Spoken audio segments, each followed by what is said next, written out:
আজকে আমার বর বাজার থেকে কিনে নিয়ে এসেছিল একটা এঁচোড়। আর সেই এঁচোড়টা আমি সন্ধ্যাবেলা বসে বসে কেটে রাখছিলাম। এঁচোড় মোজা এগুলো যদি আমি সন্ধ্যাবেলা বসে বসে কেটে না রাখি তাহলে আর সকালে রান্না করার সময় দেরি হয়ে যায়। আর রাতে কেটে রাখলে এর কষগুলোও অনেকটা ছেড়ে যায়, রান্না করতেও ভালো হয়। আর এদিকে আমি গরম জল করে নিচ্ছি। গরম জল দিয়েই আমি বরাবর আটা মাখাই আর রুটি করি, তাতে রুটিগুলো খুব নরম হয় আর সুন্দর ফোলে।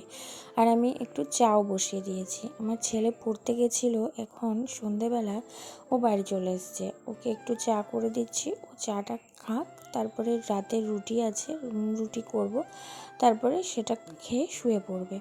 আর এদিকে দেখো আমি রুটির জন্য আটা মেখে নিচ্ছি। আমি না রুটি করতে গেলে ভারী সমস্যায় পড়ি, কতটা আটা নেব বুঝতেই পারি না। তোমাদেরও কি এরকম হয়? আমার কিন্তু এরকম হয়। বরাবর আমার শাশুড়ি মা বাড়িতে থাকলে উনিই আটাটা মেখে দেয়, সেই ঝামেলাটা আর আমাকে করতে হয় না। উনি বাড়িতে নেই, বেড়াতে গেছে, এই জন্য আমি আটাটা মেখে নিচ্ছি। মা থাকলে মাই আটা মেখে দেয়, আমি শুধু রুটিগুলো ছেঁকে নিই। তো মা যেহেতু নেই সেহেতু আমাকেই করতে হবে। আর এদিকে দেখো বলতে বলতে আমার আটাগুলো মাখানো হয়ে গেছে, আর আমি রুটিগুলো বেলে নিচ্ছি।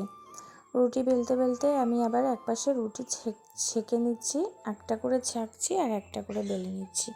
আর এদিকে আমার রুটিগুলো বেলা হয়ে গেছে। এই দেখো রুটিগুলো বেশ কিন্তু সুন্দর ফুলেছিল।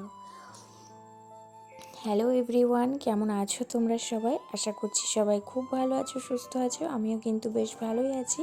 আমার নতুন একটা ভিডিওতে তোমাদের সবাইকে জানাই অনেক অনেক ভালোবাসা। তোমরা কে কোথা থেকে ভিডিওটা দেখছো আমাকে কমেন্ট করে জানিও। আর আমার ভিডিওটা যদি ভালো লেগে থাকে একটা লাইক করে দিও, সাবস্ক্রাইব করতে কিন্তু ভুলো না।